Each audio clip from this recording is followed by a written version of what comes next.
Nobody said I was nobody in nobody's head.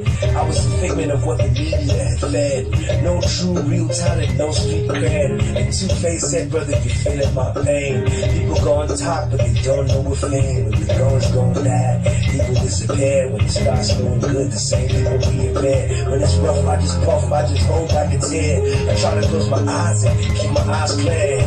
Oh my man, there's so many for my man. Don't even honor them, Jehovah go corner them. I'm so about my man and God go aside my them. Just MC, let your sauces hammer them. They talk behind your back as you standing in front of them. Because they know you special, you never be one of them. What it is if nobody talk about you, then you are nobody. When I treat them talking a lie, my guy, my lie. If nobody talk about you, then you are nobody. Stop existing, it's not living, it's not the feeling what we're feeling. You know the dream, they don't know about you, but then they don't have a clue what you want to do. Hey, Akwabo sórí ètò lónìí. If nobody talk about you, then you are nobody. Orin tá a gbé wọlé nìyẹn. Tí wọ́n bá sọ̀rọ̀ nípa ẹ ò tí jẹ́ èèyàn. Two-Face ló sọ bẹ́ẹ̀ o. Ó ní tí wọ́n bá ti sọ̀rọ̀ nípa tiẹ̀ ò jẹ́ èèyàn. If nobody talk about you, you are nobody.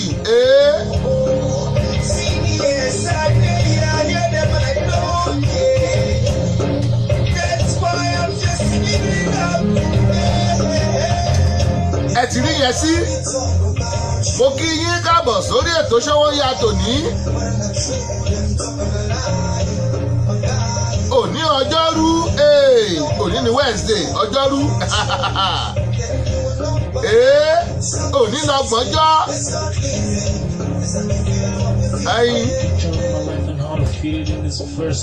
Ọgbọ̀njọ́ oṣù karùn-ún ọdún 2018 àtúntìdé sórí ètò wa Ṣówónyá o. Ṣówónyá mẹ́rin tẹ́ ti ń wò mí, Ṣówónyá mi tẹ́ ti ń gbọ́ mi lónìí. Ẹ kú àbọ̀ sórí ètò. Dayọ̀ Agbọ́lá yìí náà rèé o. Màmá alémi lọ́mọ òsì àlùsàn mẹ́lẹ́gbẹ̀rin òró. Màlémi lọ́mọ eléso gidigbe ọ̀nà ìṣọ́nà. Èso kan mú rẹ mọ olúgbà ọ̀ṣà ti kíná. Ṣówónyá létò, ètò ní Ṣówónyá, ẹ kú àbọ̀.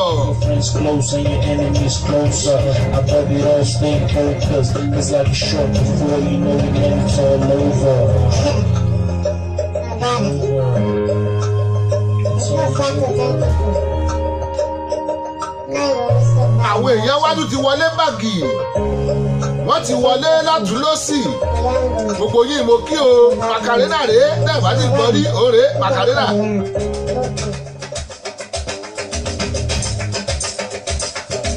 Macarena ni ẹ̀yin tẹ́ ẹ̀ bá ti gbọ́ òré original version Macarena.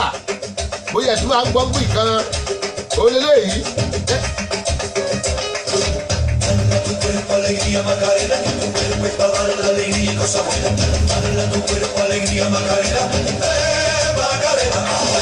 Dale a tu cuerpo alegría Macarena, tu cuerpo es para dar la alegría y cosa buena. Dale a tu cuerpo alegría Macarena, Macarena. Macarena tiene un novio que se llama. Mo kí yín o, ẹ kú àbọ̀, Ruth Ọládé Adéjùmọ̀. Bóòní Ṣówónyá. Ẹ pẹ̀lẹ́, àtúnṣe sórí ètò lónìí o.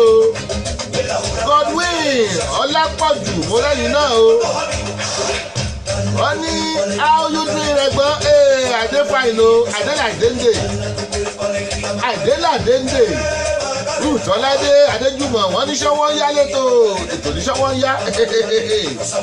Ọ̀làdùn ní Olúwayọ̀mí Awólùsì aya Èkìtì mọ́lẹ́yìn náà o aya Èkìtì mórí yín ẹ kú àbọ̀. Al Apatira gbogbo ẹ̀yin tẹ́ ẹ bá ń gbọ́ Al Apatira arákùnrin wọ́n ń lọ fún delegate l'Amẹ́ríkà bí ní Maryland ni. He's going for the post of delegate in the 100th district. Yes, I want you all to support him. Yes, that's our man. Hello, wọ́n lọ fún delegate. Al Apatira ẹ̀dùn máa rí signboard yẹn káàkiri ẹ̀dùn máa rí. You are welcome. Al Apatira, God bless you. Ẹniọlá Akínláyọ̀ mo lẹ́yìn náà o bẹ́ẹ̀ ṣe wọlé. Ọkọ̀ bíi pé bàbá Gbọ́lá bó o ní. Ẹ kú ètò lónìí o. A kú àbọ̀.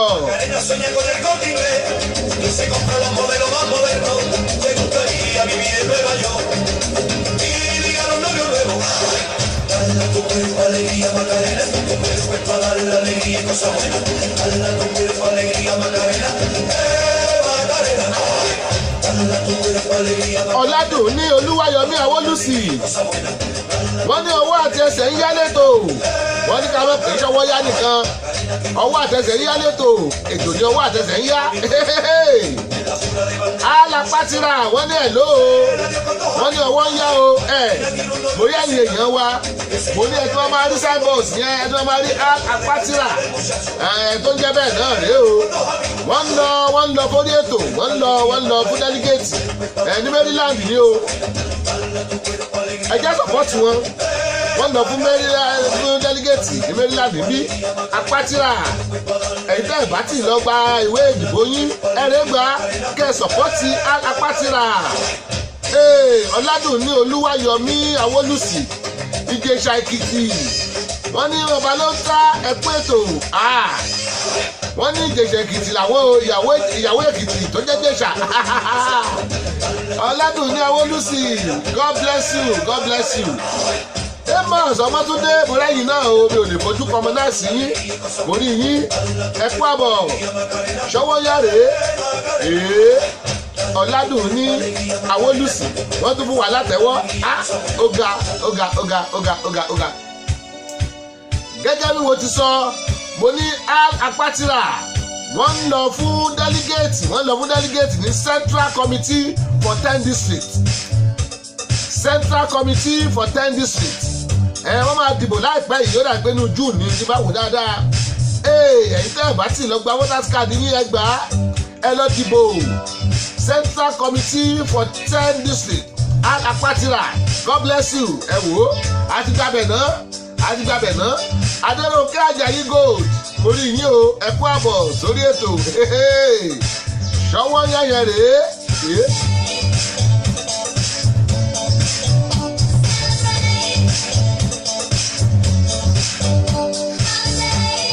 Abíọ́lá Olúwatóyìn Animaṣahun mo rẹ́yìn náà o mo rí bẹ́ẹ̀ ṣe wọlé ẹ mọ́ kú o bẹ́ẹ̀ mo ń bọ̀ lórí kálukú.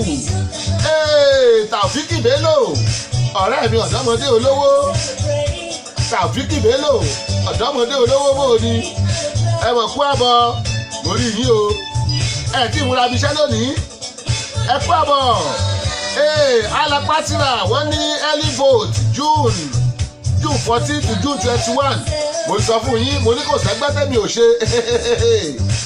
Princess Alice Olúwabùsáyọ̀ Ọláọ̀rẹ́ mo rẹ́yìn náà o mo sọ fún yín mo ní ẹgbẹ́ kẹ́rẹ́rẹ́ bá ń ṣe àwọn làwa náà ń ṣe o ẹ máa bọ̀ ẹ wá polówó ẹgbẹ́ yín lórí ètò ẹ wá polówó kíní owó pọ́kú là ń gbà lọ́wọ́ yín ẹ máa bọ̀ gbogbo yín là ń pè o ẹ lọ sọ̀pọ́ọ̀tì Al Apatira àwọn èèyàn tí a nìyẹn lórí ètò yìí Al Apatira wọ́n contest Central Committee for 10 districts l'Amẹ́ríkà bí ni o l'Amẹ́ríkà bí ni let's go there ẹ jẹ́ lọ síbẹ̀ ló jẹ́ bẹ́ẹ̀ lọ́lá lànà mo rí yín o ẹ kú àbọ̀ ẹ máa ṣeun holiday.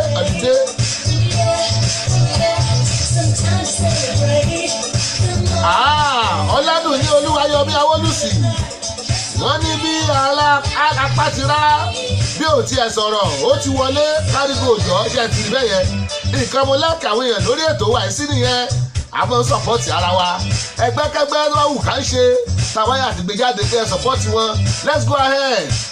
Al Apatira wọ́n ní bẹ́ẹ̀ tí ẹ sọ̀rọ̀ ẹ ti wọlé yes ẹyẹ ìyẹn lọ vóòtì o early vote bẹ̀rẹ̀ ní June 14 sí June 21 ẹni ọlá akínláyọ̀ mo kí yín lẹ́ẹ̀kan sí ẹkú àbọ̀ Amos Àmọ̀wó Amos Ọmọtúndé mo kí yín o Kúnlé Ìbíkúnlé àwọn tèmi láti Island mo kí yín bò ní ẹkú àbọ̀ sórí ètò what can fa Al Apatira ẹni tí wà ń bí I can see you mo lónìí máa ro kọ́lọ́mọ kìlọ̀ fọ́mọ rẹ̀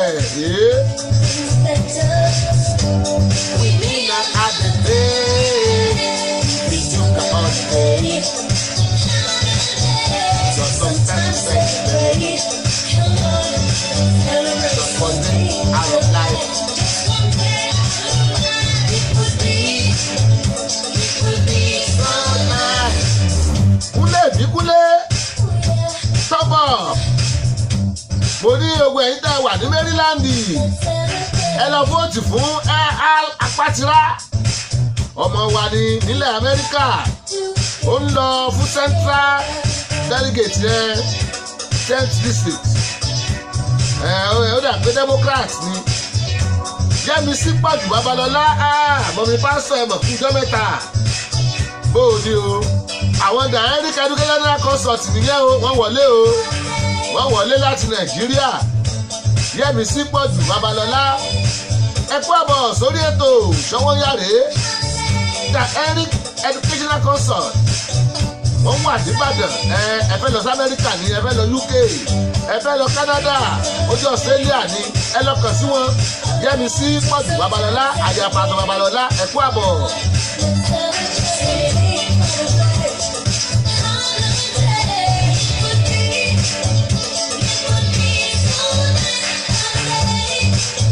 mo ní mo kí gbogbo yín lọ́kùnrin lóbìnrin lọ́mọdé lágbà tí ẹ bá ní nǹkan rẹ tẹ́ ẹ fẹ́ ṣe ẹjẹ́ àmọ́ o kí la wà fúnra wa fún. Yẹ́misí Pọ̀jù Babalọ́lá wọ́n ní ẹ kú iṣẹ́ o àwa mọ̀nù o Ṣíjúwọlá Adébólú mọ̀mọ́ tí a láti Dublin ẹ kú àbọ̀ mo rí yín ẹ kú àbọ̀ Abdulrasheed Ṣàìbù mo lẹ́yìn náà o bẹ́ẹ̀ ṣe ń wọlé ẹ kú àbọ̀ mo ní arákùnrin wa kan Al Apatira ní Maryland ń bí ó ń lọ fún delegate District 10 ẹ bá vote fún wọn o ó ti bẹ̀rẹ̀ ní June 14 sí 21 ẹ lọ bá vote fún wọn àwọn èèyàn tíátíá nìyẹn lórí ètò yìí mo fẹ́ kẹ́ ẹ bá support wọn mo ní ẹ tó bá ti lóhun tó fẹ́ ṣe ẹ wá owó pọ́kú là á gbà lọ́wọ́ yín owó pọ́kú là á gbà mẹ́tò ìṣe ń lajú káàkiri àgbálá ayé bẹ́ẹ̀ láyé wọn máa gbé yín káàkiri ẹ kú àbọ̀ lọ́kùnrin lóbìnrin lọ́mọdé lágbà Nàìjíríà tí gbogbo wa ní kò gbúdọ̀ bàjẹ́ ẹ̀yin. Nàìjíríà yìí tí gbogbo wa ní kò máa gbọ́dọ̀ bàjẹ́ torí kò sí ibòmíràn tí a lè lọ àjò lè dàbí ilé ẹ jẹ́ ká sowọ́pọ̀ ká fìmọ̀ ṣọ̀kan gbé kémi gbé.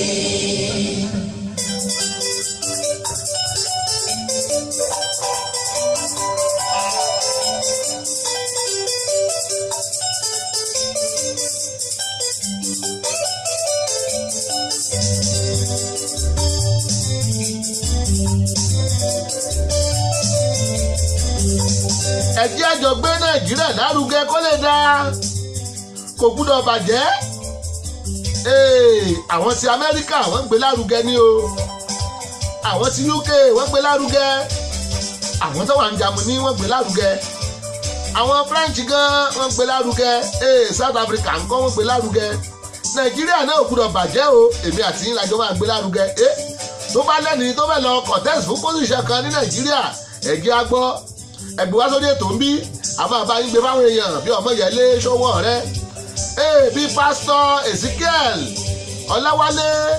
Ọláwálé Ìlúfóyè wọ́n lọ fún Senate bákan náà Al Apatira rèé o l'Amẹ́ríkà bí lọ́gbẹ́jẹ délégéètì ẹ jẹ́ a gbé wọn lárugẹ bàbá ṣe ń gbé Nàìjíríà lárugẹ let's go. Títí lóye olóye dé Adéwùmí ọmọ ọba Àṣàǹkẹ́ ẹ kú àbọ̀ sórí ètò títí lóye olédèédé ọmọọba àṣàǹkẹ́ ẹ kú àbọ̀ káyọ̀dé samuel mo rí yín o bẹ́ẹ̀ ṣe ń wọlé ẹ kú àbọ̀ sórí ètò Sámẹ́kẹ́ Kúdáyọ̀ CEO Sámẹ́kẹ́ Kúdáyọ̀ CEO Sámẹ́ promotion ẹ kú àbọ̀ sórí ètò bóòní àwọn awo jásí nìyẹn o jásí ẹ kú àbọ̀ ṣọwọ́ yẹ́lẹ̀tò ẹ pẹ̀lẹ́ Káyọ̀dé samuel àkàsíyù ègé àkàsíyù mi ò fẹ́ miss anybody gbogbo yín mo rí gbogbo yín máa dárúkọ gbé kẹ́mi gbé lórí ètò yìí.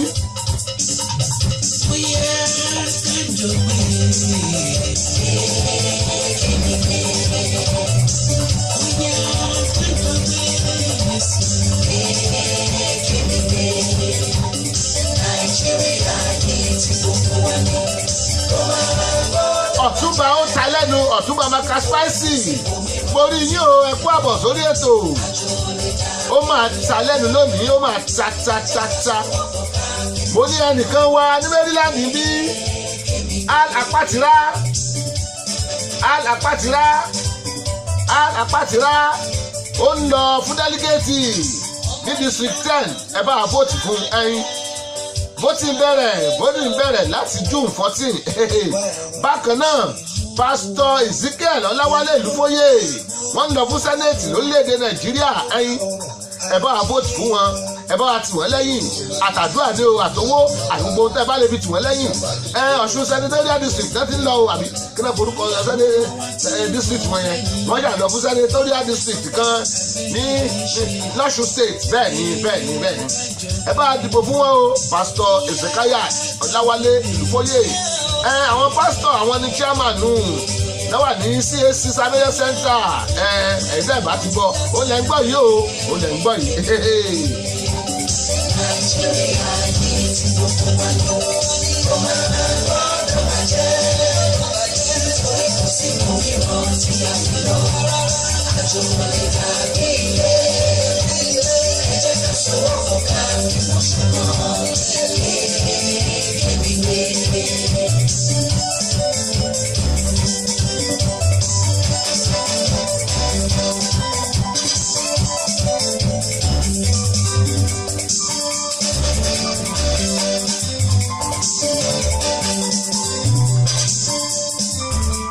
Lórí ètò yìí lónìí ìbéèrè kékeré mo mú wá lónìí ẹ dárúkọ àwọn ààrẹ tó ti jẹ lórílẹ̀‐èdè Nàìjíríà láti 1960 àwọn ààrẹ tó ti jẹ lórílẹ̀‐èdè Nàìjíríà láti 1960 ẹ dárúkọ iye tẹ́ ẹ bá mọ̀ ń bẹ́ẹ̀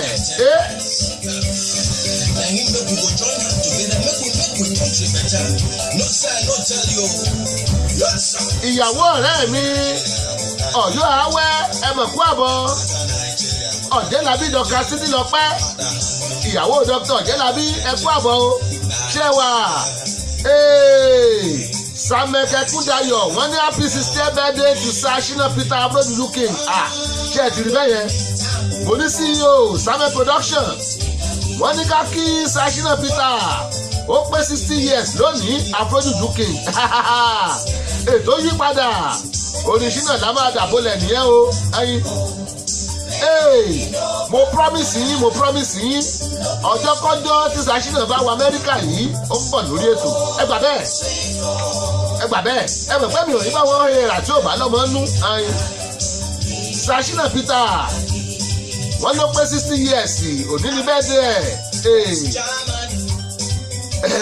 àsìkò àwa yóò tìrẹ ẹyẹ nínú wa yóò tún ti di bàbá o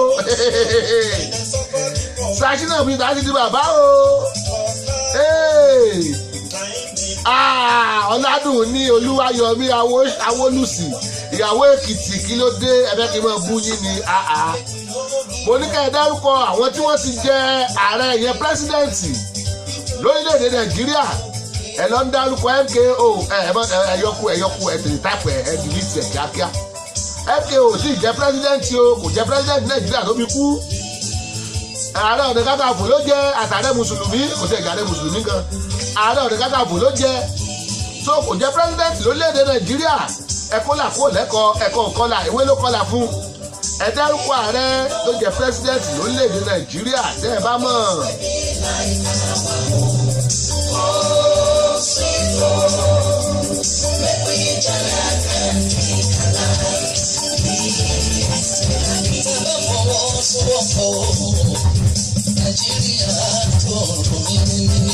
tó bá jẹ́ kúlẹ̀ láti ṣe ọ̀rọ̀ nìyẹn. Ìwé fún lẹ́yìn bìíní ti wà ọ̀tá Nàìjíríà. Whatever we sow, lẹ́yìn nítorí fún ti wà ọ̀tá Nàìjíríà. CEO Ẹkúndayọ̀ Samuel Ẹkúndayọ̀ wọ́n ní Aguiyi-Ironsi first military president ṣe ti gbọ́. Ọ̀làdùn ní Olúwayọ̀mí Awólùsì lè president Awólọ́wọ̀ ò jẹ́ president rí o mo lẹ́yìn tí ráwọn èèyàn báyìí torí Ọlọ́run ẹ má dárúkọ àwọn òkú lórí ètò tí ò jẹ́ president ò jẹ́ ayé Èkìtì ẹjọ́ra yín o ẹgbẹ́ mi sọ pé Ìjẹ̀ṣà ẹjọ́ra yín o kájẹ̀ nígbàdàn ẹ tí wọ́n bá wọn bá lọ pé wọ́n bá wọn Ìbàdàn ò dámọ̀ Awólọ́wọ̀ ò jẹ́ president tó ikú o ayin kájìmọ̀ wo ò jẹ́ president tó ikú president Ọbásanjọ́ bẹ́ẹ̀ ni Ẹgbàá Ruth Ọládé Adéjùmọ̀ wọ́n tún ní Goodluck Jonathan Ẹgbàá ó ti di mẹ́ta Aguiyi-Ironsi president Ọbásanjọ́ president Jonathan mo sọ fún yín lórí ètò lónìí ó máa latẹ́bọ́gì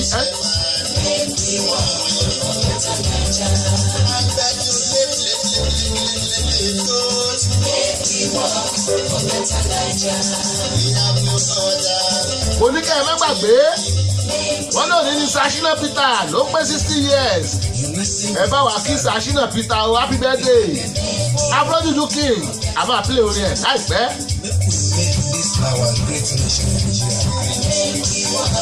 Ọ̀làdùn ní Olúwayọ̀mí Awólùsì ó dá ẹ try wọ́n ní president Babangida ẹ try Alápátírá wọ́n ní Buhari Ọbásanjọ́ wọ́n tẹ̀ tún pin Buhari Ọbásanjọ́ Ọlásùnkànmí Àríyìnbí mo rí yín ẹ̀kú àbọ̀ sórí ètò Abacha Ruth Ọládé Adéjùmọ̀ rántí Abacha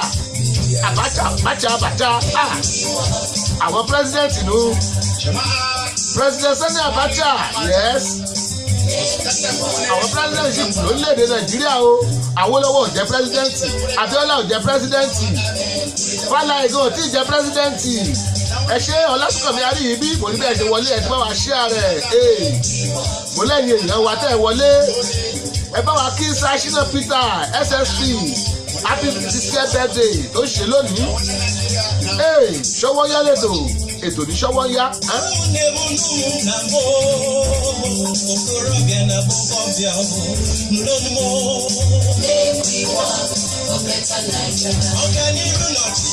Ọlásùnkànmí Àríyìnbí àwọn bàbá ló ń ta àwọn maka spicy àwọn skilashi àwọn apasino àwọn stupi òkìyí ẹkú àbọ̀ àwọn abèkéké ẹkú àbọ̀ sórí ètò Ṣọwọ́nyá rèé Samuel Ẹkúndayọ̀ ṣé Nnamdi Azikiwe jẹ́ president orílẹ̀-èdè Nàìjíríà lọ kọjẹ́ premier tó jẹ́ premier gangba lọ́kọ̀jẹ́ àfọwọ́bàdé wà nínú àpótí fún ní ansa kí ló dé mo fún ní ansa Azikiwe kò jẹ́ president no kọjẹ́ ara àwọn olúra mẹ́ta tó wà ń gbà ní.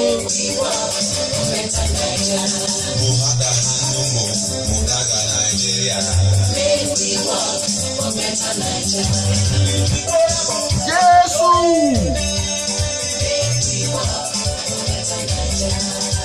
Ọlásùnkànmí Àríyìnbí ẹ̀dẹ̀ bá kẹjẹ́ báwọn eré ìyá mi ẹlẹ́ẹ̀kan eré ìyá mi alágbàdo Ọlásùnkànmí Àríyìnbí president Muhammad Murtala Gowon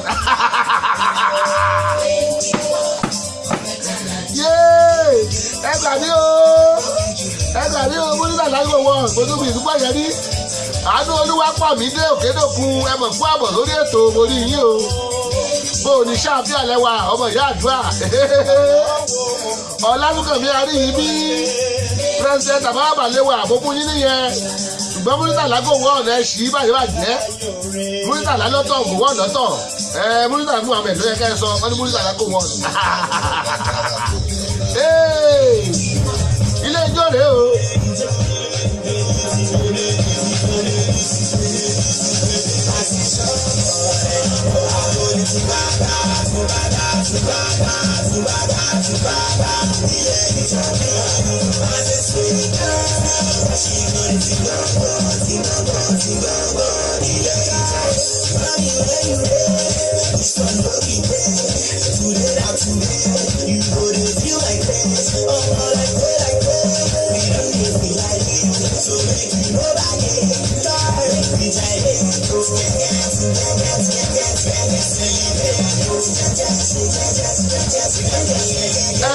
Ọlọ́dúnkànmí Aríyìíbí President Muritàlá Muhammed àgbẹ̀sà ní President Muritàlá kò wà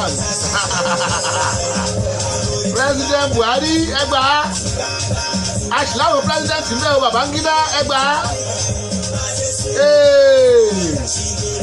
nílé ijó onílòní iná pé bẹ́ẹ̀ dé Sashina Peter SSP àsìkò àwa yúùtù rẹ o yúùtù ti dàgbà o ó ti pé 60 years ṣódẹ́kàn fìdí ẹ ẹgbà God bless you ṣódẹ́kàn fìdí ẹ president ẹ ṣe Abacha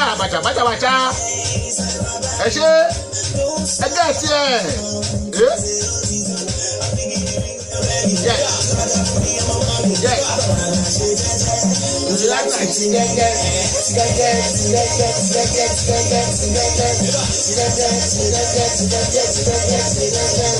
Olúwa ti pèsè ìyá mi ò jẹ́ gbèsè mo ti ń gbẹ̀rù lọ́wọ́ alábàámu láàrú àwòrán pápá nílé ìlú ìgbòho.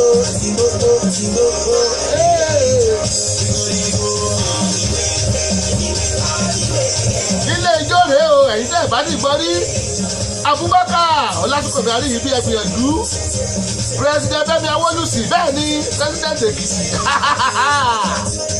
President Èkìtì ní yes bókẹ́ẹ̀tì yín Ọládùnní Awólùsì wọ́n ní President Fẹ́mi Awólùsì ẹ ṣé oje Ọbásanjọ́ First Lady Awólùsì wọ́n ní President Fẹ́mi Awólùsì ṣé ẹni báwọn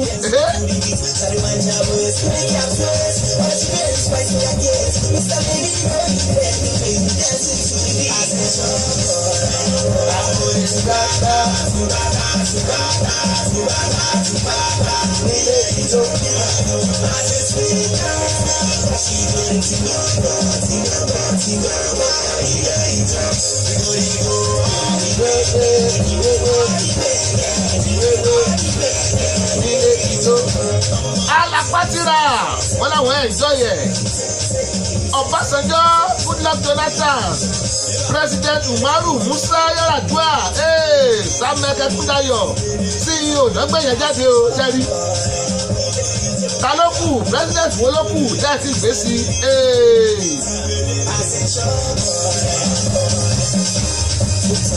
ó mọ̀ ṣìkú President kan dẹ́ẹ̀tì ìdárúkọ kí ló ṣe fún yín ẹ̀ tí mọ́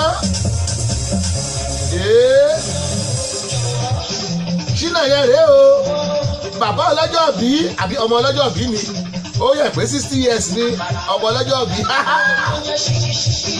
ẹ ṣé Ọlásùnkànmí Aríyìíbí wọ́n ti ń ṣe rẹ̀.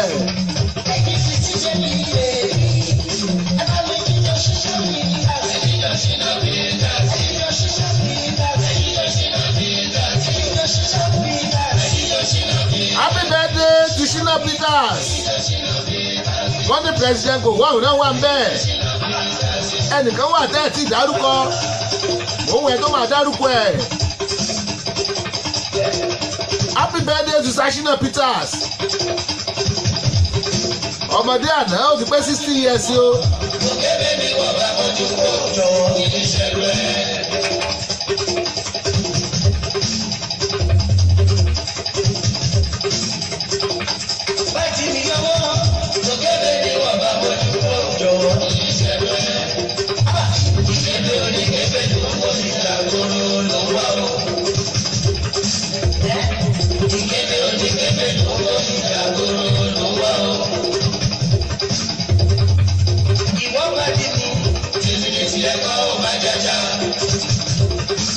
ké lórí olóńgbò ọlọ́mọge ló máa jáde lórí.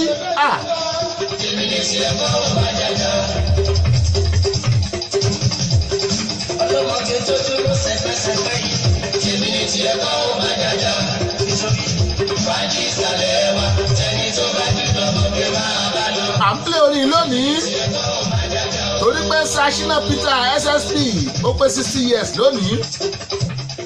ẹ bá wa ṣe happy birthday sí o Afrojuju King.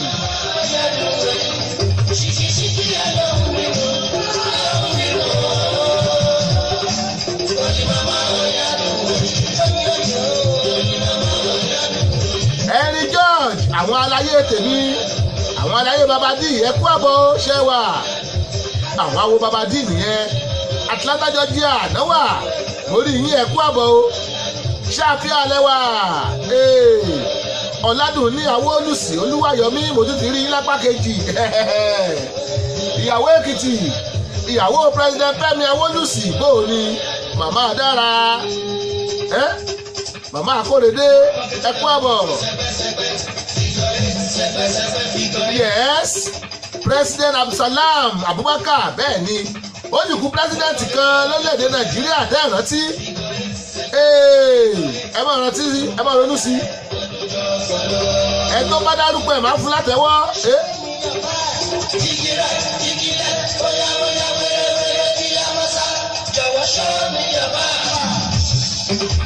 Ọlásùnkànmí Àríyìbí ó ní happy birthday Shina Peters age with grace bàbá Shina Peters pé 60 years ẹyin ọmọdé ìpẹ́ dàgbà o ìgbà wo náà wò pé orin àwọn yúùtù rèé ó yí orin àwọn àgbàlagbà àbí ó máa ṣe.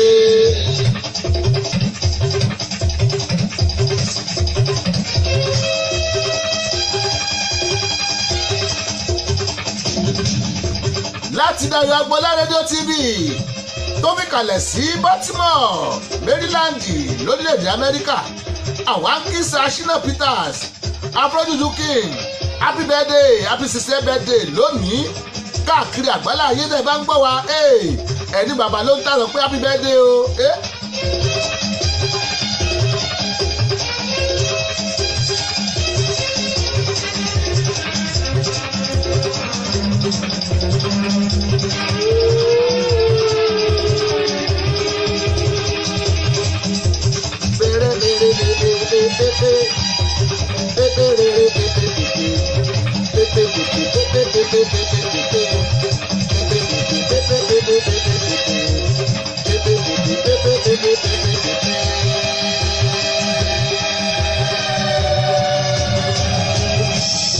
fún bẹ́ẹ̀ fún Shina Peter nìyẹn.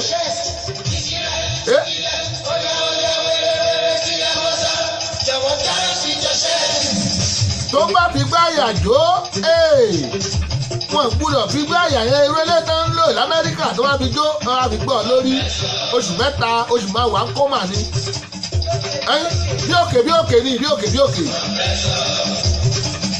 èmi kí mo wí bẹ́ẹ̀ o ó máa ṣe.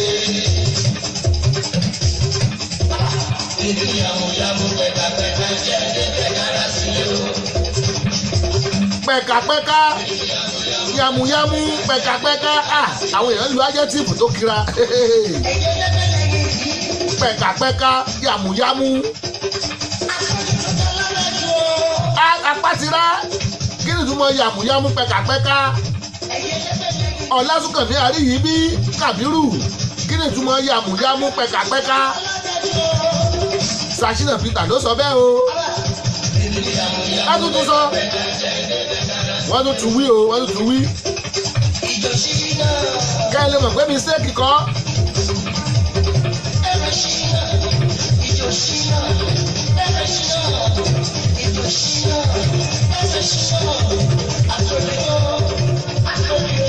mo ní tẹ́ ẹ̀ bá ti download radio application wa ẹ jọ̀ọ́ ẹ tara ṣàṣà ẹ lọ download ẹ̀ Dayọ̀ Agbọ́lá rédíò TV ó wà lórí Google Play Store ẹ download ẹ̀ lọ́fẹ̀ẹ́ ni o lọ́fẹ̀ẹ́ ni ẹ lọ download ẹ̀ ẹ máa gbọ́ wa 24 hours no interruption no interruption bẹ́ẹ̀ ni ẹ máa gbọ́ wa every time ẹ lọ download ẹ̀ ẹ pàdé wa lórí YouTube ẹ tẹ Dayọ̀ Agboola síbẹ̀ ẹ máa rí wa gbogbo ètò tá a ti ṣe àti àwọn òde tá a lọ ní o gbogbo ẹ̀ lẹ́ máa rí ibi tá a ti ṣe MC ibi tá a ṣe DJ ibi tá a ṣe live band gbogbo ẹ̀ lẹ́ máa bá pàdé lórí YouTube ẹ tàbí Dayọ̀ Agboola síbẹ̀ ẹ subscribe fún ìṣúná ìgbóhùnsókè.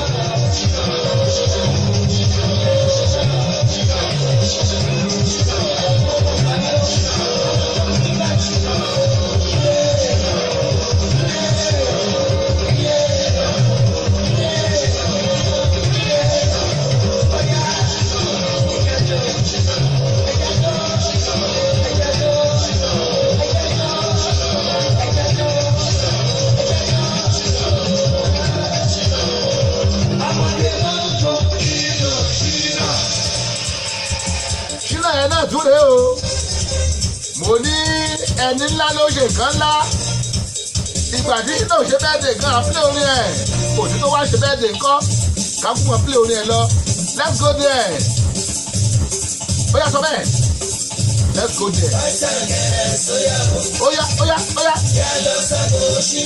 àní ẹ̀jẹ̀ lọ yes kẹ́.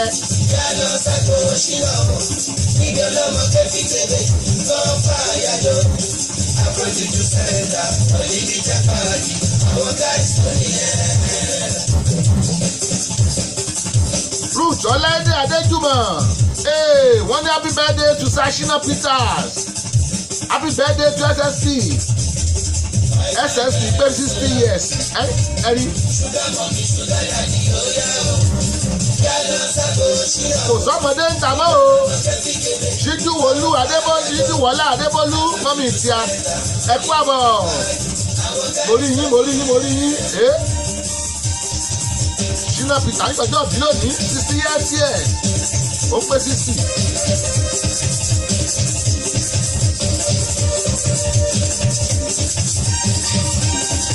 Ó sì korúkọ pírẹ́sídẹ̀ǹtì kan lórílẹ̀‐èdè Nàìjíríà tó jẹ́ mẹ́ẹ̀ táwọn èèyàn sì dárúkọ mò ń wẹ nìkan tí ó bá ń dárúkọ ẹ̀ wọ́n wá pàtẹ́wọ́ méje fẹ́ni o.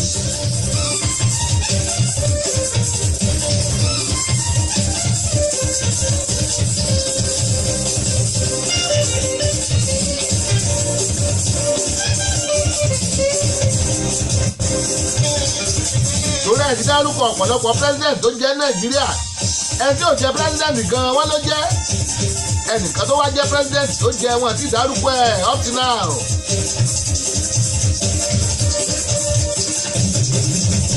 ó sọ ọba rẹ̀ sàkẹ́mọ́.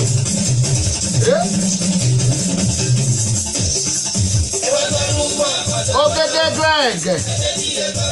Ogege Greg, I can see you. Welcome to the show. This is Showonya, live on Dayọ̀ Agboola Radio TV. Live. Hey. Ala Patira, one happy birthday. Sashina Peter, more years to come with good health. Ẹ ṣé. Adédìran Vivian Adébísí lẹ́gẹ́lẹ́gẹ́ bóòní ẹ kú àbọ̀ Ruth Ọláìdé Adéjùmọ̀ wọ́n ní president to be president Dayọ̀ Agboola owó ní kókó dáhùn president lọ́wọ́lọ́wọ́ ni o kò yẹ president to be president lọ́wọ́lọ́wọ́ ẹ̀yin Dayọ̀ Agboola owó ní kókó dáhùn.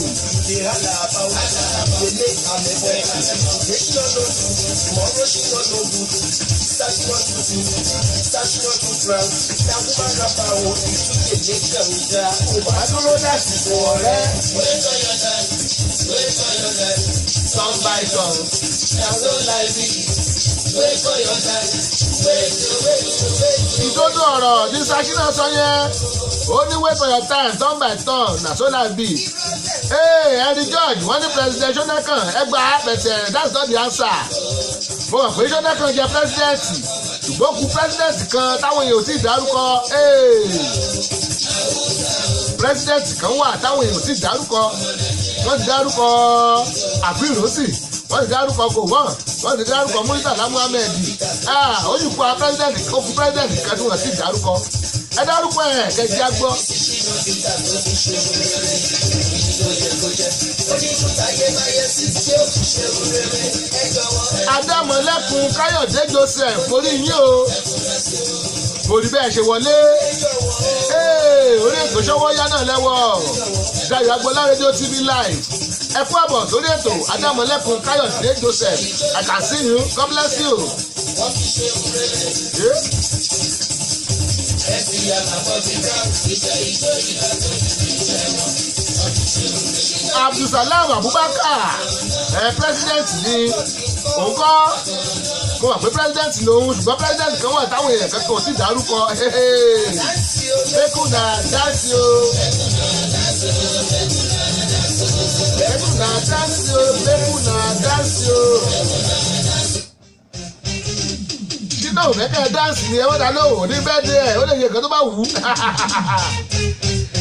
Mo mọ̀ pé Abdulsalam Abubakar president ni ṣùgbọ́n nǹkan president mo láwọn èèyàn sì dárúkọ ẹni dárúkọ àwọn president ṣùgbọ́n ẹ̀ ti dárúkọ arákùnrin yìí ìkan lára àwọn president Nàìjíríà ni ẹ̀ ti dárúkọ ẹ̀ ó dà.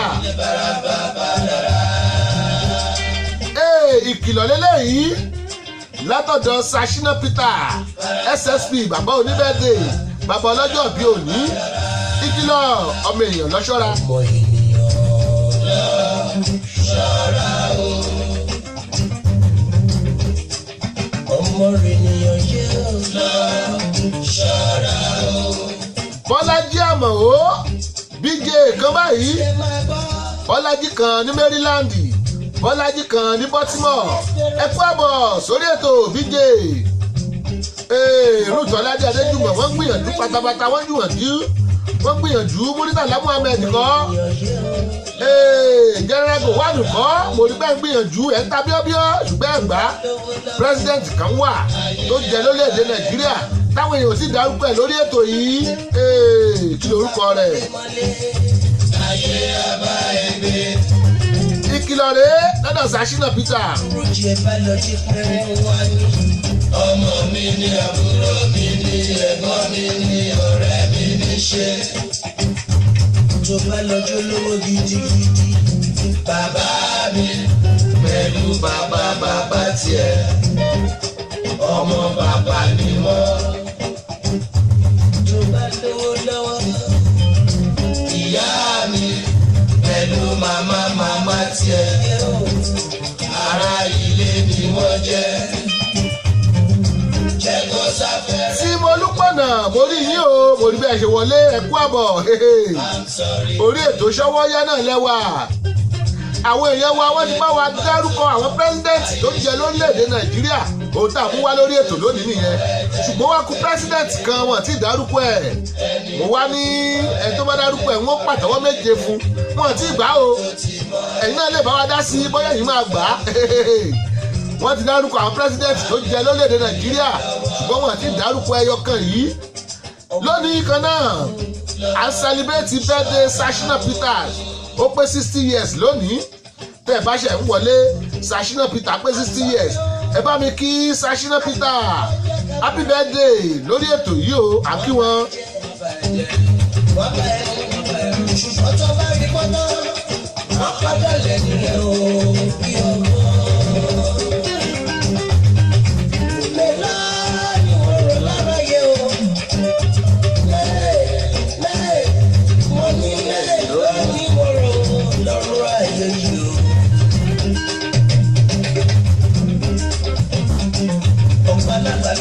Dele yìí o. àwọn ẹni lóró. ikú yìí lè wò pa ni. túnde ò lè pa ni. àjọ ń jẹ àjọ mu. àwọn ẹni tó nínú ẹni. ìkìlọ̀ náà la fẹ́ ṣiṣẹ́. àwọn ẹni tó nínú ẹni. ká tó dáyé ọjọ́ bí wa kan tó bí bàbá wa. ká tó dáyé ọjọ́ bí wa kan tó bí bàbá wa. ìwọ ọ̀dàlẹ̀ ti wà. Ọlásùnkànmí àríyìn bí mo ti rí yín lápá kejì ẹ kú àbọ̀ mo lóde ó máa ta sánsán ó máa ta sánsán ó máa látọ̀bọ̀gì bá a ṣe celebrate birthday Sashina Peters mo ní ká ẹ dárúkọ àwọn tó ti jẹ president lórílẹ̀‐èdè Nàìjíríà wọ́n gbìyànjú o wọ́n dárúkọ o kò orúkọ ààrẹ kan tí wọ́n ti dárúkọ ẹ tó bá dárúkọ ààrẹ yìí àtọwọ́ méje máa fẹ́ nìyẹn lórí ètò. ẹ̀rọ tàbí sáájú máa mú mi ṣubú. báyé bá ṣe ń fa mi. Kẹ́mi Bọ́sẹ̀ àwọn bàbá ló ń ta ẹ̀mọ̀ káàbọ̀ sórí ètò. bó ní iṣẹ́ wà ẹ kú àbọ̀ sórí ètò ṣọwọ́ yàrá o ṣọwọ́ yàrá láti Dàgbàgbọ́lá rédíò TV. mo ní lónìí olónìí là ń sẹlẹ̀bírẹ́tì birthday Sashina Peters ọ̀kan lára àwọn olórin tá a máa ń gbé wá sórí ètò lójoojúmọ́ nìyẹn. SSP Sashina Peters Sashina Peters ó ṣe birthday lónìí ó pé 60 years. mo tún wá béèrè kan mo ní ká ẹ dárúkọ àwọn pírẹsidẹ́ǹtì tó jẹ lórílẹ̀‐èdè Nàìjíríà àwọn èèyàn wá ti dárúkọ lọ jábùrátá ṣùgbọ́n ẹnìkan wà tí wọ́n sì dárúkọ ẹ̀. Dínóbù bàbá nìyẹn o ẹ kú àbọ̀ sórí ètò orí yín ṣẹ́wà ọ̀gá àdòwú ṣe ẹ ti gbọ́ pé òní ni Sashina Peters ń ṣe birthday òní ló pé 60 years torí bẹ́ẹ̀ la ṣe ń play orin yìí. mo wà dáadáa o wọ́n ní àwàyù Dínóbù wọ́n ní àwàyù adélàjẹ́ndé àfi grand may mo kú pọ́ọ̀tù mo tún ṣẹ́ dànù. mo ní ká ẹ dárúkọ àwọn ààrẹ tẹ́ ẹ mọ̀ lórílẹ̀‐èdè Nàìjíríà àwọn èèyàn ti dárúkọ tó pọ̀ ṣùgbọ́n ó kẹ́nìkan wọn ti dárúkọ ẹ̀. tí wọ́n bá dárúkọ ẹ̀ tá a máa parí ètò máa wá sọ jáde ẹ wà ní kún mo fi rẹ̀ yín mú. Ọlásùnkànmí Àríyìbí ẹnìkan ti dárúkọ president Aguiyi-Ironsi wọ́n ti dárúkọ ẹ̀ Aguiyi-Ironsi kọ́ mo mọ̀ pé president Aguiyi-Ironsi ṣùgbọ́n nǹkan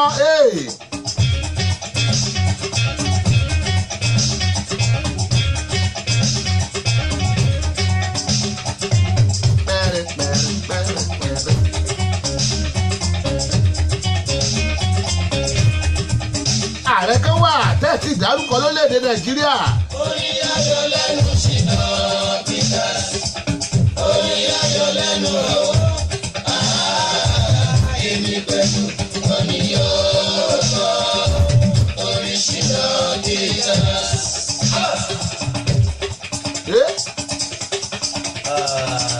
ó jù sálùjó ó dà. àtúntò rere o ìmọ̀ lùkùtù pẹ́pẹ́pẹ́ àwọn lóyún sínú yẹ̀yẹ́ bìsíbá àtúbàkan bọ̀ nìyẹn o òdodo ọ̀rọ̀. Ọlásùnkànmí Àríyìbí ẹ̀jẹ̀ arábúrábú ẹ ṣe bí ọkùnrin ṣùgbọ́n ẹgbà ẹ ṣì bàbá ló ń ta náà bọ̀ wá jẹ pírẹsidẹ́ǹtì ẹ̀ wọ̀rí lọ́wọ́lọ́wọ́ báyìí bàbá ló ń ta pírẹsidẹ́ǹtì ni ṣùgbọ́n pírẹsidẹ́ǹtì tó ti jẹ́ Nàìjíríà tẹ́ẹ̀tì dárúkọ ẹ̀ ó wà ń bẹ̀ ẹ̀ tí mọ́.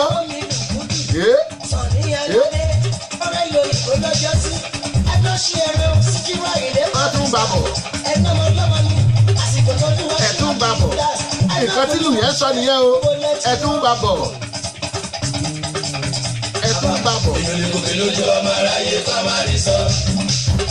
ẹ ti gbà á tẹ́ ẹ bá parí ẹ̀ tẹ́ ẹ bá gbà á tẹ́ tóbi parí màá ní kún mo fi rẹ̀ yín lójú mo fi rẹ̀ yín mú ẹ wà ní afaramọ́. ẹnìkan orí wa ọba mẹ́wàá ìgbà mẹ́wàá lórí ilé ayé ẹni kò lè lórí ayé tó. wọ́n ní Shina Peters ogun ló ṣe ogun abẹnú gbọ̀ngbọ̀.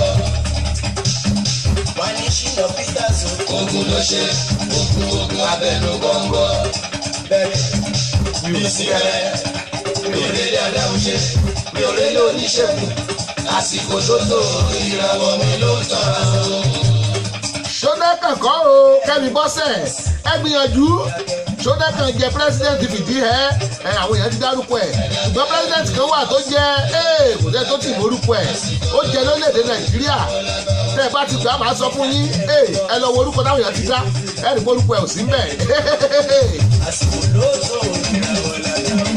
Ọlásùnkànmí Àríyìbí mo ní bẹ́ẹ̀ ń tà ẹ̀ gbìyànjú ẹ jẹ́ arábúrábú Yakubu gbowó nǹkan ẹ ṣí.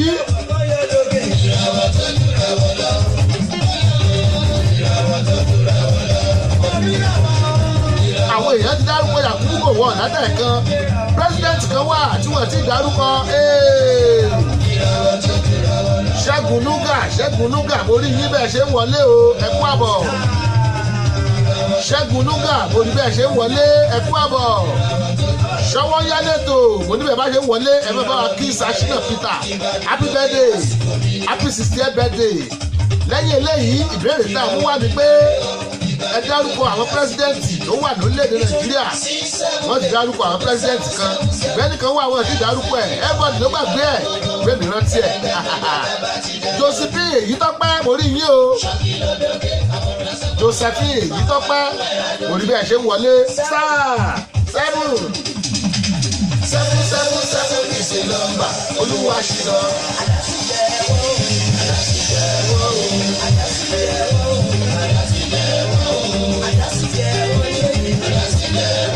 Ọlárẹ̀wájú Ọlágbèmí mo rí yín o mo rí bẹ́ẹ̀ ṣe ń wọlé ẹ kú àbọ̀ sórí ètò wa ṣọwọ́ yẹn rèé ẹ̀rọ Agboola Radio TV live lẹ́wà ẹ kú àbọ̀ mo lónìí ní birthday Ṣínà Peters ó pé 60 years lónìí òun la ṣe ń du orin ẹ̀ sáfẹ́fẹ́ mo dẹ̀ wá béèrè kan o mo ní kẹ́ fún mi lórúkọ àwọn ààrẹ tó ti jẹ lórílẹ̀‐èdè Nàìjíríà àwọn èèyàn ti fún mi lórúkọ ó pọ̀ ní ọjà buraka ṣùgbọ́n orúkọ ààrẹ kan wà àwọn àti ìgbà àwọn èèyàn rántí ẹ̀ ìyẹn mo fẹ́ kẹ́ ẹ dárúkọ mo kí yín Ṣẹ́gun Núgà Ọlárẹ̀wájú Ọlágbèmí mo kí yín. iná ṣe rí mi ìyàwó mi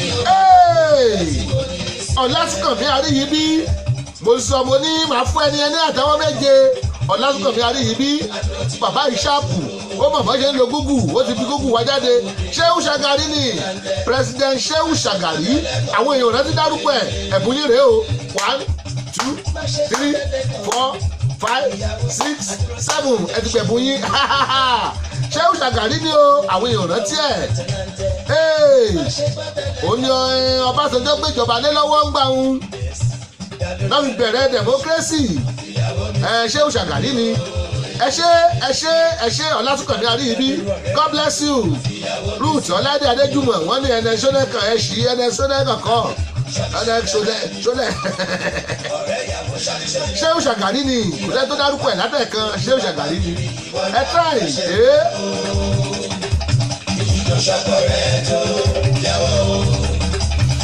Akẹ́bísí ọdún táyọ̀ yìí, ọkọ̀ alájọ́ mi rẹ̀ nínú kún, rẹ̀ nílẹ̀kùn mi ò àmì lọ́tún. Akẹ́bísí ọdún táyọ̀, ṣàmúlá ní jíjà rẹ̀. Lọ́wọ́ táwa wà yìí nínú stúdíò wa nínú àgọ́dọ̀ wa Princess Adenike Badamos Alexis mo rí yín o Princess Adenike Badamos Alexis mo rí yín bẹ́ẹ̀ ṣe ń wọlé lọ́wọ́lọ́wọ́ tá a wà yìí mo láago méjì lólù lọ́dọ̀ tiwa Maryland làwa wà l'Amẹ́ríkà aago méjì lólù ẹ̀yin tí Houston Texas aago kan tí ń ṣe ń lù ní ẹ̀yin tá wà Nàìjíríà mo mọ̀ pé aago méje yín ti lù báyìí o ẹ̀yin ará UK aago méje yín náà ti lù ẹ̀yin tí Ireland ńkọ́ ó dà pé aago kan lẹ́yìn náà ṣì wà ẹ̀yin tí Canada aago méjì lẹ́yìn náà wà bókẹ́ tí ẹ kú àbọ̀ sórí ètò ibikíbi tẹ́ ẹ bá ti ń wò wá ẹ kú àbọ̀ a ní 30 minutes sí lórí ètò yìí 30 minutes ọgbọ̀n ìṣẹ́jú àdìsí lórí ètò yìí ẹ bá wa celebrate Ṣínà Peters ó pé 60 years lónìí happy birthday to Afrojuju King.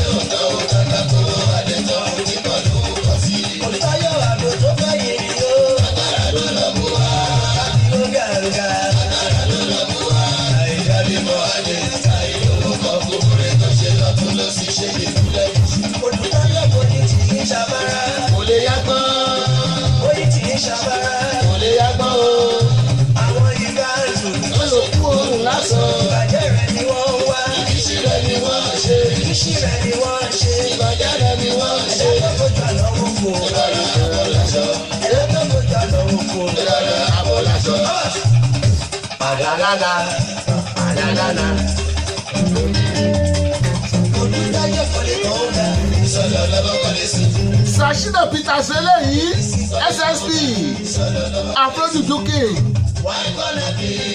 ìgbà tó kọ́ nìyí ó tóbi 20 years back ọ̀dọ́ ló pẹ̀lẹ́ gbà yẹn ó ti dàgbà báyìí o ó ti di bàbá fada.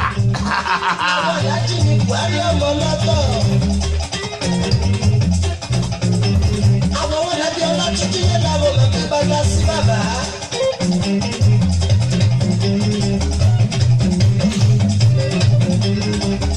àwọn alájú ni mo ṣó ọlọ́mìyànjẹ́ làwọn máa pè é. ẹ̀gbọ́n rọjú wa ṣíṣọ́ Peters.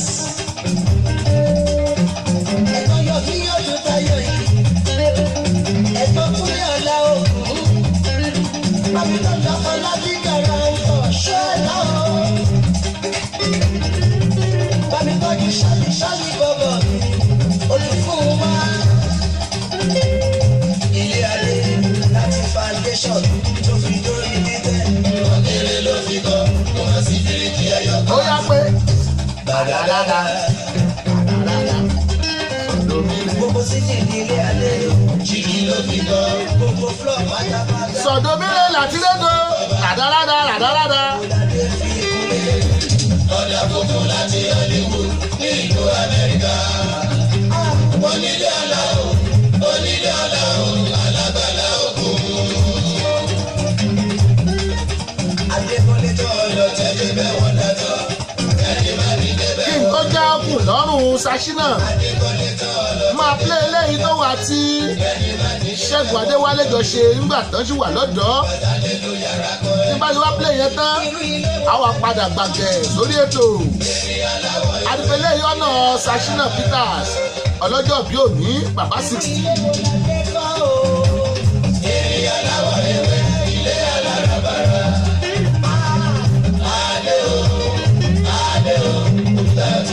Ìbéèrè tí mo mú wá lónìí ó ti simple jù àbí? Adékúnlé Àìná láti Nàìjíríà wọ́n lè wà lórí ètò pẹ̀lú wa ẹ ṣé o ẹ kú àbọ̀ orí ètò Ṣọ́wọ́nyá la wà láti Ayagbola rédíò TV ẹ lọ download rédíò app wa ẹ lọ sí Google Play Store ẹ máa rí Dayọ̀ Agboola rédíò TV ń bẹ̀ ẹ download ẹ tún lọ sórí YouTube ẹ máa pàdé wa ń bẹ̀ lórí Dayọ̀ Agboola bákan náà ẹ pàdé wa lórí Facebook lórí àwọn pages mẹ́rin tó bá kọ́ bọ́ sí i lọ́wọ́ ń bẹ̀ bàbá ló ń ta ìkànnì yẹn service Dayọ̀ Agboola ìkànnì yẹn Dayọ̀ Agboola rédíò TV ìkànnì yẹn Dayọ̀ Agbo Media Diamond tó bá ti rí tó bá ti rí nínú mẹ́rẹ̀ẹ̀rin ẹ wọlé sórí orí ètò lẹ́wà gbogbo ẹ̀ lábí mọ́nítọ̀ Nàìjíríà ló wà yìí Adékúnlé Àìná Nàìjíríà ló wà yìí ẹ wájú.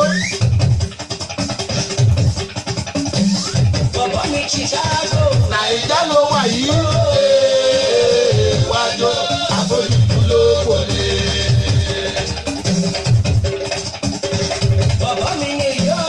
Nàìjíríà ló wà yìí wájú àbójútó ló kò lè. Nàìjíríà ló wà yìí wájú àbójútó ló kò lè. Nàìjíríà ló wà yìí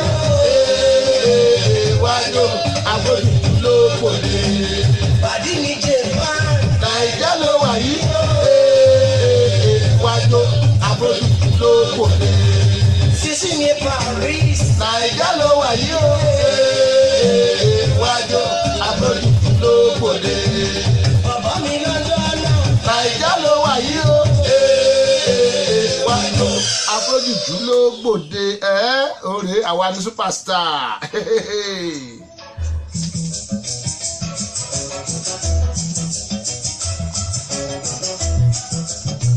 Ó yà mí lẹ́nu pé àwọn rúùtù méjì náà wọlé tẹ̀léra wọn lẹ́ẹ̀kan náà o. Tóyìn rúùtù mo kí yín ẹ kú àbọ̀ sórí ètò wa o àkàsí yìí. Rúùtù Anímáṣàhùn mo rí ẹ̀yìn náà ẹ kú àbọ̀ sórí ètò. Rúùtù méjì wọlé pọ̀ Tóyìn rúùtù Anímáṣàhùn ẹ kú àbọ̀ sórí ètò Ṣọ́wọ́nyá rèé láti Dayọ̀ Agboola rédíò TV. Mo sọ fún yín lẹ́ẹ̀kan tó bá yẹ pé ẹ̀yin ṣe ń wọlé mo ní òní ní birthday Sashina Peters SSP òní ló pé 60 years bàbá ń celebrate birthday ẹ̀ ọ̀dọ́ ni nígbà kan rí ó ti di bàbá báyìí ẹ kú àbọ̀ sórí ètò mokí ògbó yín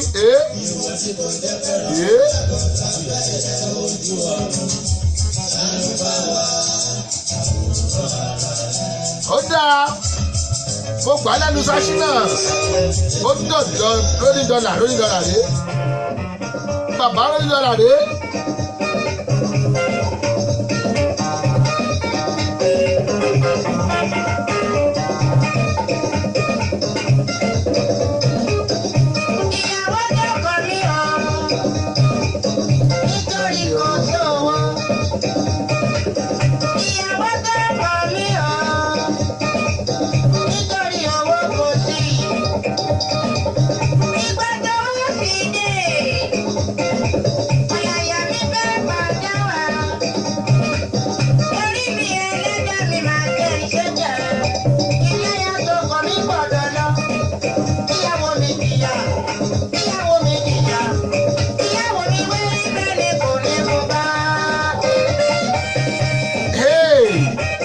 ó yà yín lẹ́nu ó yà yín lẹ́nu Sisi jayéjayé rèé rolling dollar Fatai rolling dollar bàbá wọn kéré sí nọ́mbà wa ó rèé wọ́n bẹ́ẹ̀ fún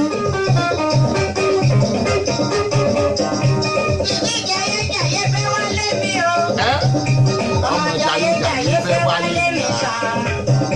Sisi jayéjayé fẹ́ wálé mi o. Ọmọ jayéjayé fẹ́ wálé mi o. Mo wá bèrè pé kí ni kíra fún ọ. Ó ní kíra gbà sílẹ̀ fún un. Ó ní kíra bẹ́ẹ̀ sílẹ̀ fún un. Ó ní kíra má bẹ́ẹ̀ sílẹ̀ fún un. Ó ní kíra brandy sílẹ̀ fún un. Ó ní kíra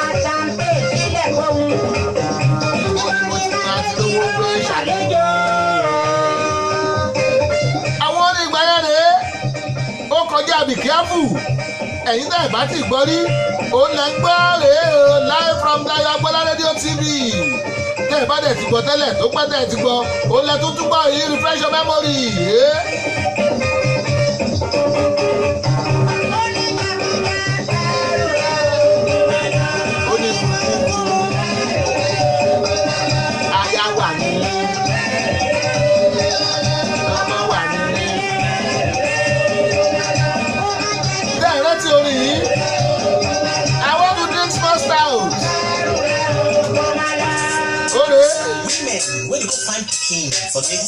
ẹ tó lọ tọrọ ọmọ lọ́wọ́ olóríṣà ń bò yá wọn gbọmọ kọmọ lé lọ́wọ́ ọmọ oṣù méjì ló ń bèrè fún fẹmú sí small stout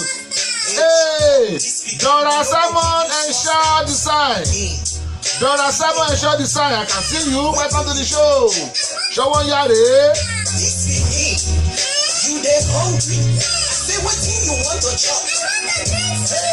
This pikin, you no go stop rest. Wetin you want to chop? Shut up, pikin we no go give you small stout. Right, nonsense. What painful money? As all of us dey sleep for yard. One man dey rake him wife. My friend, I need a shot. This na regular quarrel.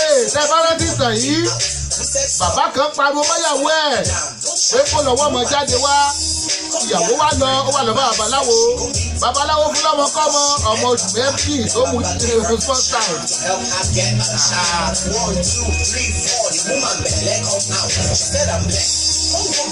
ó lọ kí testimony ṣáàkì lọ́mọ ràn.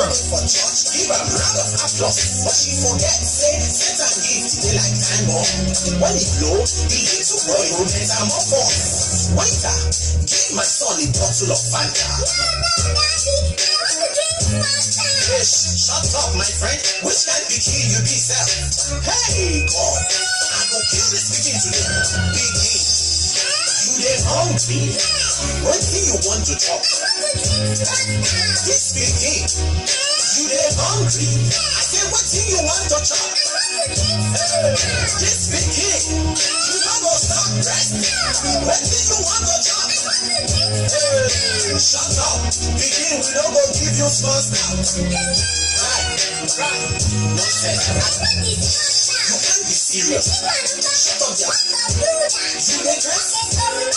Wahala, I no go give you. Samuel Afọláyan senior man. Samuel Afọláyan àgbàmán lórí yín ẹ̀kú àbọ̀. Dìnóbù bàbá nìyẹn mo rí pé tó ti wọlé.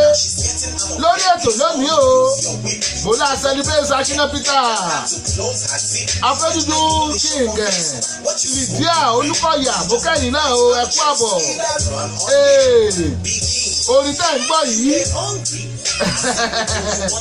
Ẹ̀dà náà porúkọ tó ṣe ẹ̀dà small slash ló pé ó ní bàbá kan wà láàrin òru ló lé ìyàwó ẹ̀ jáde ó nítorí pé ìyàwó òbí mọ ó ní kó rè wọ́n mọ wá ìyàwó ẹ̀sìn àwọn obìnrin náà ó lọ káàkiri ó lọ lé aláwo wọ́n bá gbọ́mọ pàjẹ́ ìsinmi lé lọ́wọ́ ọmọ òpọ́dún kan ló sọ pé ó fẹ́ mu small stout ọ̀rọ̀ burúkú tó ń tẹ̀rín.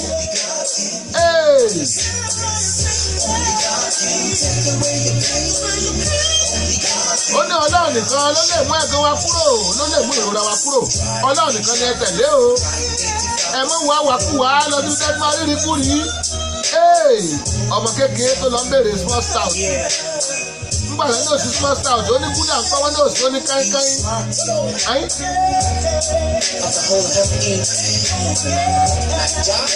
Hope you feel this one.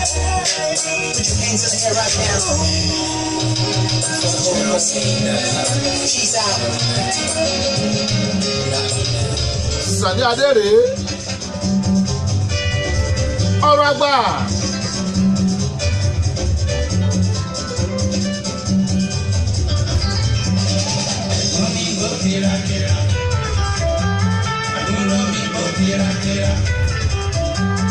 Lórí ètò yìí a ní ìṣẹ́jú máa dógún sí láti máa ráńdì ẹ̀ ọ̀pù.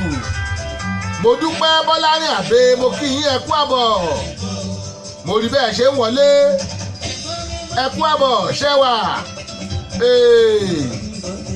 ẹ kú àbọ̀ sórí ètò.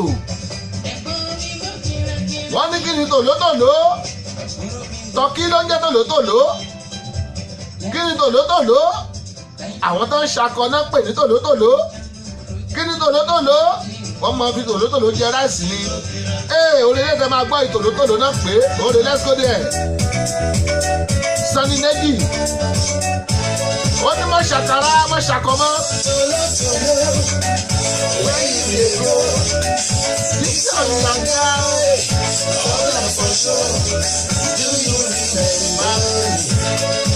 I'm a little bit back with mine. You know that was not right. See me now, I thought like, see I am in the sky. Sunny Neji rè o, ó pọ̀ ní tòlótòló. Ó ní bá ti lówó kékeré kò sí ìrẹ̀lẹ̀ ọkàn mọ́, ó rè. Because I get some more money. No more humility. They wear rainbow color. Color dey riot. They begin to stop your eyes. Yàgàdé yàngá. Yangara waiting. Yàngàrà tọ̀kí. Yangara waiting. Tòló náà tọ̀kí. Talking and waiting. Tọ̀kí náà for chop o.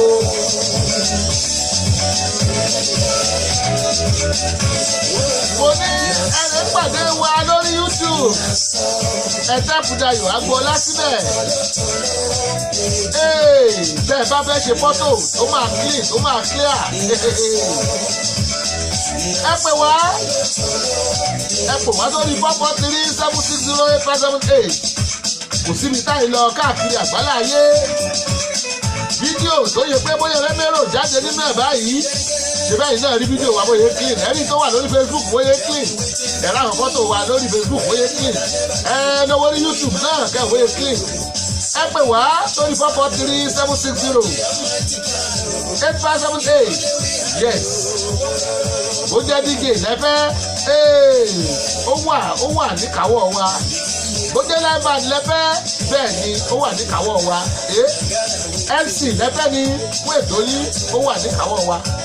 oko tẹ́ bá fẹ́ ẹ jẹ́ ká mọ̀ à ń ṣe event planning ẹ máa bá yín plan event yín tó máa dùn lẹ́yìn gan nú lówó pọ́ọ́kú ẹ bẹ́ lè kéde ọjà yín ni ẹ bẹ́ lè polówó ọjà ẹ máa bọ̀ bàbá ló ń tà ẹ máa bọ̀ bàbá ló ń tà ní ìjà studio Dàdàgbọ́lá rédíò live Premier Zan borí bẹ́ẹ̀ ṣe ń wọlé o ẹ kú àbọ̀ Premier Zan mo kì í ẹ kú àbọ̀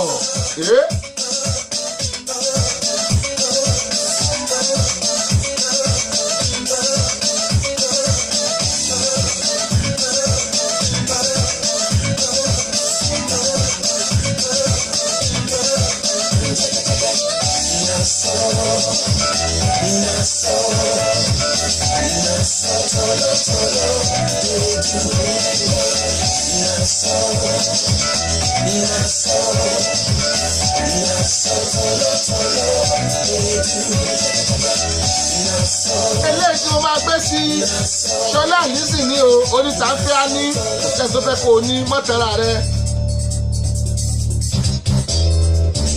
Ṣọlá Allyson rèé kò sẹ́ni tó fẹ́ kó o ní o mọ́tẹ́ra rẹ.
Ìṣẹ́jú mẹ́wàá sí i lórí ètò wa yìí lọ́mọ fẹ́ ká enjoy àwọn orin díẹ̀ ká tó kálẹ̀ for the last time ẹ bá wa kí Shina Peter SSP Afrojuju Looking happy birthday òní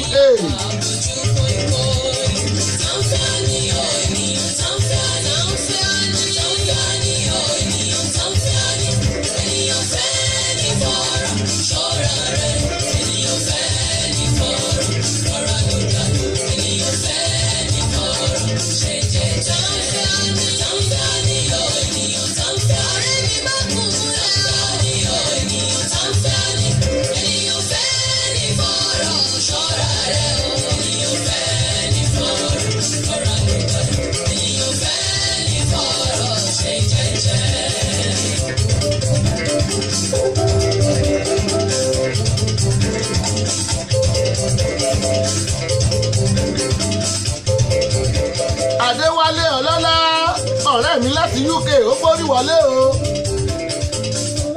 ẹ kú àbọ̀ mo lónìí là ń ṣe birthday Shina Peter ẹ bá wa kí ẹ bá wa sí happy birthday sí kó tó di pa round up lórí ètò Shina Peter pé 60 years ó gbọ́dún mẹ́wàá péré lọ́wọ́ ọ̀rẹ́ mi Adéwálé.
Ṣàǹfẹ́ání èyàn ò fẹ́ ní bọ́rọ̀ ṣọ́ra rẹ èyàn ò fẹ́ ní bọ́rọ̀ lọ́yà ló gbà. Adéwálé ọlọ́lá ọ̀rẹ́ mi ó lóò sùn lọ ó tó bẹ́ẹ̀ ó tó bẹ́ẹ̀ ó tó bẹ́ẹ̀. Ara fẹ́ sí mi mọ̀ọ́dà sáǹdì téèyàn bá ti gbèrú èjì ẹ̀ léèyàn máa ń sinmi náà ni gbogbo kùkè press up lóru wà ló gbá bọ́ọ̀lù lọ́sàn-án ó gbúdọ̀ máa dínkù àgbà ti dé bọ́bọ̀dà wà wà ọ̀dọ́ báyìí olórí ọlọ́run jù wọ́n lọ mo rí yín o ẹ kú àbọ̀ sórí ètò mo rí yín olórí ọlọ́run jù wọ́n lọ ṣẹ́wà Dayabola rédíò TV live náà lẹ́wọ̀ o ẹ kú àbọ̀ mo rí yín yé.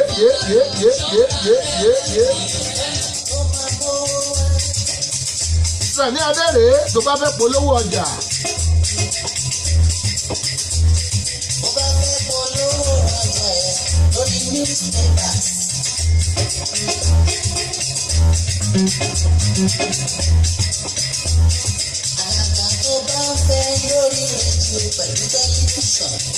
Tó o bá fẹ́ polówó ọjà o fẹ́ lórí rédíò tàbí tẹlifíṣàn Dayabola TV live ni ó máa bọ̀ o Dayabola rédíò TV ọ̀dọ̀ wa ni ó máa bọ̀ o fẹ́ lórí Google Play Store ni máa bọ̀ o fẹ́ lórí wẹ́bsáìtì ni máa bọ̀ o fẹ́ polówó ọjà máa bọ̀ Sani Adégbòsókè Òjé.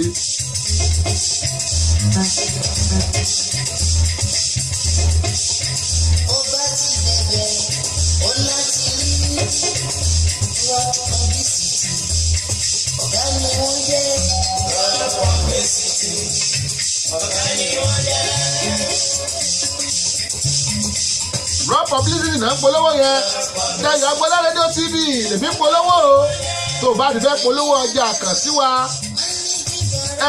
wa lórí ètò wa ṣọwọ́ ń yá àpolówó ọjà mẹ́ a máa ya ètò kan sọ́tọ̀ fẹ́ yìí gan tẹ́ ẹ bá fẹ́ àyè wà airtime náà ń pè é a máa fún yín ní airtime yẹn bó ti yá 30 minutes lẹ́fẹ́ àbí 15 minutes àbí 1 hour ẹni ẹ kàn sí wa pè mí lórí 443-760-8578 ẹ pè wá is a go tẹ bá ti pè wá ó ti is a go nìyẹn ó ti wọlé nìyẹn go there.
Ìṣẹ́jú márùn-ún la ní sí lórí ètò ìṣègò.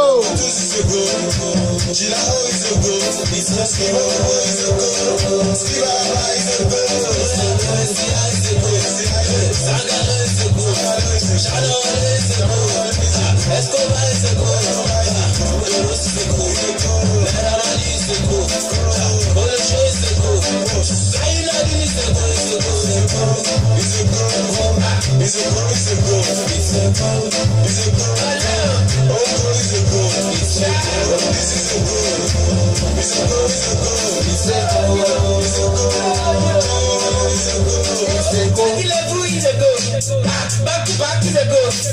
Still your wife is a go. Smoke off, Aladiwo is a go. Chayena is a go. Mama Meji is a go.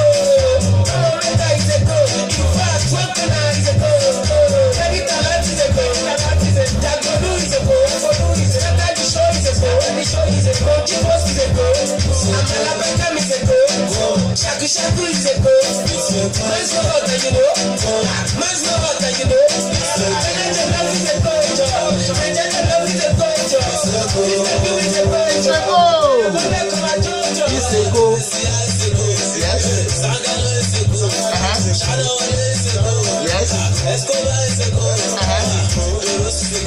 Yes.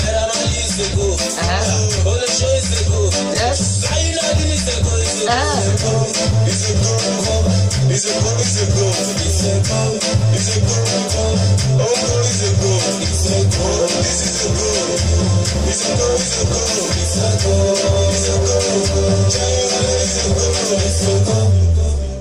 Hey, it's a go.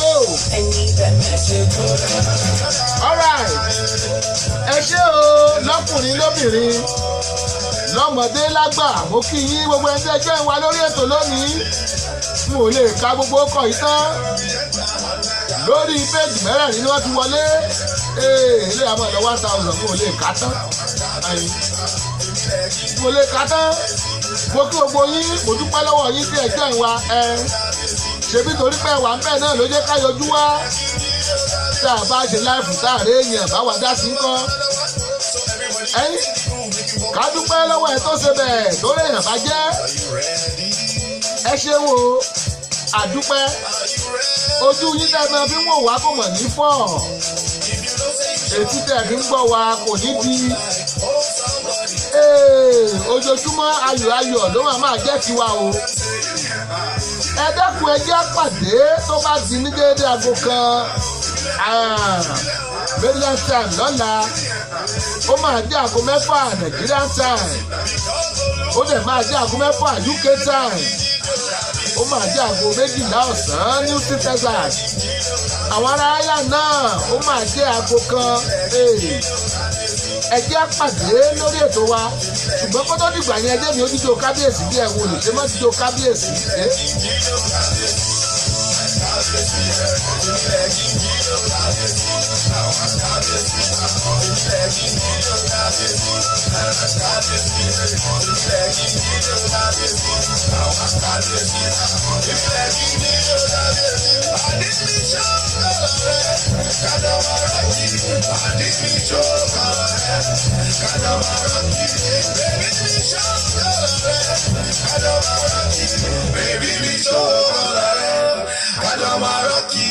I wanna see you shake your body. Let everybody know you're feeling good. Forget your sorrow and your worry. Don't wanna see you frown. Now wait till they hold you down.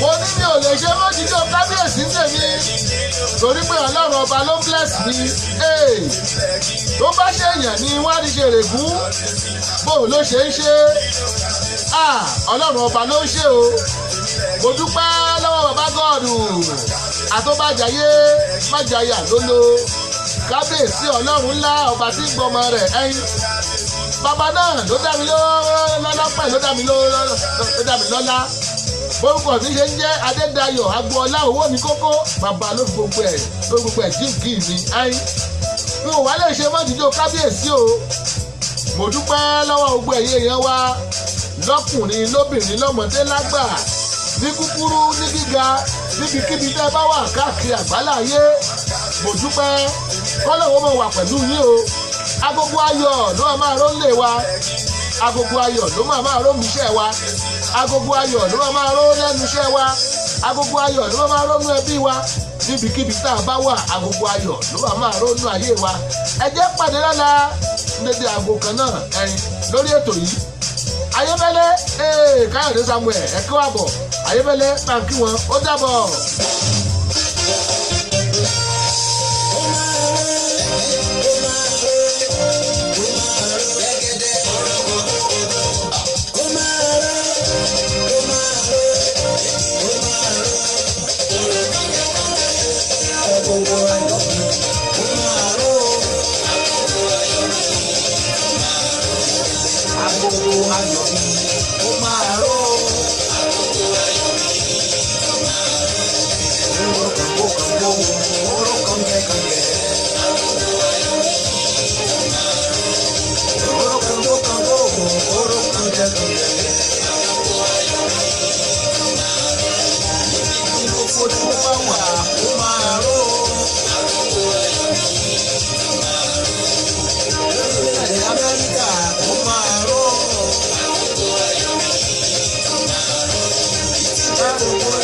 lọ tí